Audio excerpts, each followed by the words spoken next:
We met, got to work on it Sunday. We practiced Monday, Tuesday. We'll practice tomorrow. Then for the first time in 9 years, it's actually a great deal. They somehow managed to match up. I don't know if we matched up our schedule with the school or the school matched up their schedule with us, but it's fall break for our guys, which I think is a huge deal. I know that everybody, the biggest things right now is quality of life for the student athletes. And everybody, that's like the catch phrase that everybody wants. So we found a way to give decent quality of life for student athletes right now, that their bye weekend matches up with fall break, so that our players get some opportunity to go home and see their families and give a couple of days off. So we're going to give them Thursday, Friday, Saturday, Sunday off.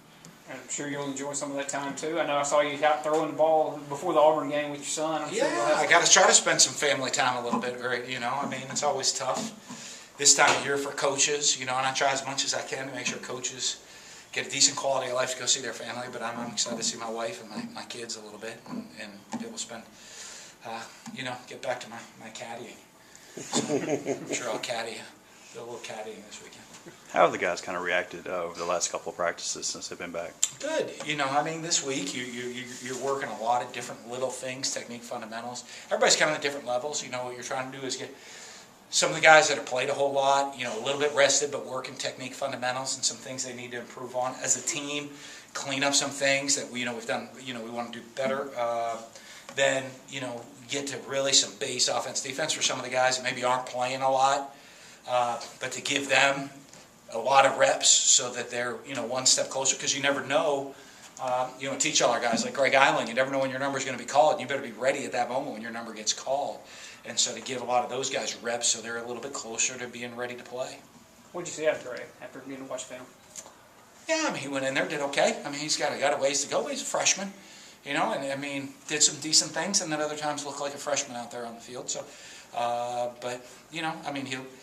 he's getting a bunch of reps this week, and just in case he's got to go again. Is Martinez relatively healthy after that? We got guys banged up. We don't know much till next week. I kind of give a lot of those guys the week off. So and then we'll, talking to Dan, and it come up, give the update. I'm like, update. I'm like, never mind on the update, because we're letting everybody rest. So I'm like, let me know Monday where we're at. When you look back at the film with the Auburn game, what kind of caught your attention or stuck out? Same thing as after the game. We did the things you can't do when you're on the road playing a good team in a tough environment. What do you take away from Monday's performance? On that game, the last game, just got to get better. He's got to get better, and we talk about it, and we're but this is a great week to go work fundamentals. So we're working a lot of technique and fundamental work this week. Jamal had a couple of catches and 60 yards or something like that. Could you see him being a little bit more involved in the Well, we'd love to, but that's what these weeks are for. Like I said, when you're looking at young guys, he got thrown into some action last year as a true freshman, and then Reggie's a redshirt freshman, so they're really kind of coming along, and we'll try. This is a great week for them, to accelerate. They're getting the majority of the reps with the ones, Jamal and Reggie, and trying to force feed to get them up to speed, ready to go, and get them, get them ready to contribute consistently. I know I ask you every week, but have you made a decision yet on Malik here? No. Again, it will probably be a Monday deal. It'll be a Monday. Monday we should have a feel. Make our final where we're at. He got. Today we rested him. I think yesterday he got 30-some reps of practice, but we'll see in how it goes after getting a little heavier practice. How does he look so far? Monday. Good. He loves ball, so he loves football. So it's good to see him running around, having some fun, getting the opportunity to practice. He's not 100%, so that's the whole decision. Is he good enough to go right now with his health? Is that worth it? Will you go ahead and get a jump start on BYU at all this week, or just go ahead and wait till game week? Coaching-wise, yes. The fact that we're giving everybody the extended weekend, maybe subconsciously we got some things in there for the guys, but we haven't done it as game plan for our guys. Let them.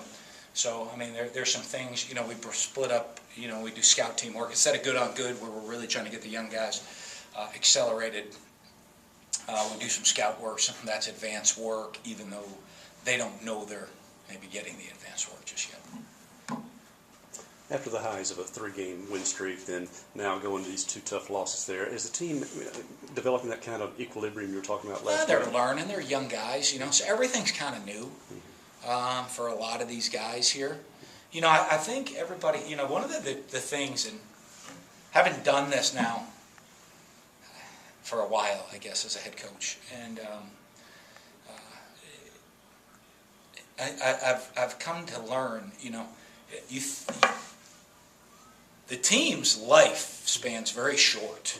Guys' time, I've been here a long time. Oh, remember this? And they're like, Coach, I was in like 7th grade when that kid was playing. I'm like, oh goodness, okay, so you don't remember that situation. You know, and you go back, you know, with all this excitement and hype around the program a couple years ago, right? Delano Cleveland's the only guy I ever played in a game, really, off that roster. You know, Gabe and Des Harris were redshirting that year. You know, we had that big run.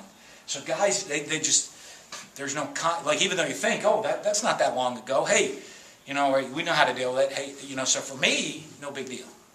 But I think when you look at how fast college careers are, everything kind of, for a lot of the guys, is new. And so, you know, winning and getting attention was new. Getting knocked down was new. Going and not play, not you know, playing. You know, I don't say execute what it was. Just not doing the things you need to do at Auburn. They were very different games, but they learned that experience. Okay, how do we respond to that with a bye week? Okay, well now we're into the bye week. How do we transition back to winning? Okay, we're going to non-conference. You know, 3 out of the next 4 are one of the next 4 is against an SEC West team. You know, if you look at it that way. You know, Kentucky's kind of your a little bit of a rivalry game to me, because I know I say that every year, but and it's like, well, it is, but when you play them every year, that's your crossover. It just, you know, there's a lot of familiarity with it. But so just everything's new reacting. So I don't know how some of it's good, some of it's bad. It's more, it is what it is, I guess. And, you know, I try to see what they're doing and then guide the ship in the right direction, emotionally.